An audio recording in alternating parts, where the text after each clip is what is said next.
Pemilu 2024 ini menghasilkan dua pemenang yang berbeda ya. Pemenang Pilpres adalah pasangan 02 yang diusung oleh Partai Koalisi Gerindra, Golkar, PAN, Demokrat, PSI dan lain-lain ya. Sedangkan pemenang untuk pemilu legislatif dimenangkan oleh Partai Demokrasi Indonesia Perjuangan atau PDIP yang justru mengusung calon presiden yang lain yaitu Pak Ganjar dan Pak Mahfud. Mengapa pemenang Pilpres berbeda dengan pemenang pemilu legislatif? Kita uraikan beberapa alasannya. Pertama, kita lihat ini datanya ya. Jadi pasangan kalau kita kumpulkan tadi data quick count kita ya. Pasangan Anies Muhaimin yang diusung oleh PKS, Nasdem, PKB dan Partai Umat itu total dukungannya semua partai itu kurang lebih sekitar 28,82% suara. Ya.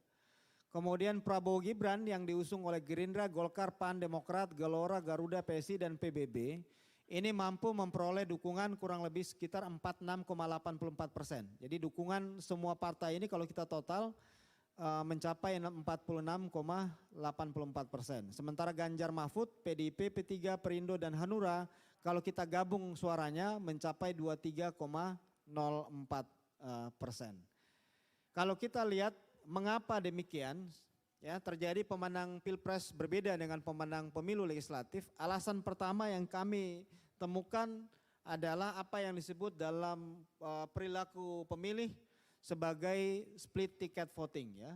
Jadi split ticket voting ini dalam survei yang kita kerjakan di akhir Januari sampai tanggal 6 Februari 2024 itu menunjukkan bahwa split ticket voting ini terjadi beberapa partai. Khususnya yang paling banyak terjadi di PDIP ya. Jadi fenomena tadi kalau Bapak Ibu menyaksikan datanya di Jawa Tengah misalnya walaupun Prabowo Gibran menang tapi PDIP masih unggul di Jawa Tengah.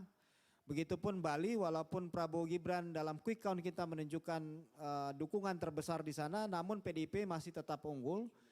Kejadian itu sebetulnya sudah terdeteksi dari survei terakhir kita ya. Survei terakhir kita itu menunjukkan ya dari pemilih PDIP ini ada 32,8% yang memilih Prabowo Gibran.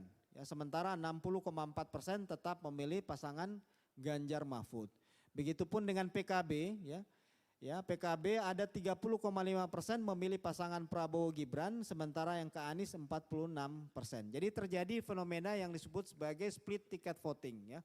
Jadi split ticket voting itu memang terjadi dalam pemilu yang banyak ya. Banyak levelnya atau banyak jenis pemilihannya. Nah, termasuk di kita karena pemilu serentak, ada pemilu presiden, ada pemilu legislatif, sehingga terjadi split ticket voting yang dilakukan secara sengaja oleh pemilih. Ya. Karena pemilih kemudian menilai mana capres yang mereka pilih, mana partai yang mereka pilih. Untuk capres misalnya terbagi, ada yang kemudian misalnya di pendukung PDIP, sebagian lari memilih pasangan Prabowo Gibran, ya, tetapi partainya tetap ke PDIP. Jadi suara Prabowo yang mencapai 58,45% itu juga datang dari pemilih yang partainya justru berkoalisi untuk mendukung pasangan yang lain. Yang kedua, mengapa kemudian pemilu legislatif dan presiden menunjukkan pemenang yang berbeda? Karena memang efek dari kerja caleg ya. Jadi kerja caleg kita melihat itu cukup signifikan mengubah maupun menambah dukungan masing-masing partai politik. Karena ini fenomena yang berbeda ya. Kalau pemilu presiden kita tahu itu mengandalkan popularitas dan kesukaan terhadap kandidat ya. Sementara pemilu legislatif ini juga selain image partai, ya partai juga bergantung pada caleg-calegnya sebagai vote getter ya. Dan caleg-caleg DPR RI ya, atau caleg untuk level nasional di partai-partai terutama partai lama itu kemudian mampu mengangkat suara partai karena mereka juga punya kepentingan untuk lolos ke DPR ya. Jadi kerja-kerja caleg inilah yang kemudian mampu mendongkrak suara partai, termasuk PDIP dan kita lihat tadi juga Golkar ya. Fenomena Golkar kita tahu PDIP, Golkar ini di dapil-dapil punya komposisi caleg yang kuat ya, minimal mereka ada 3 sampai 4 caleg yang bekerja, yang bisa menyumbang suara sehingga memang secara nasional mereka mampu mendongkrak suara partai.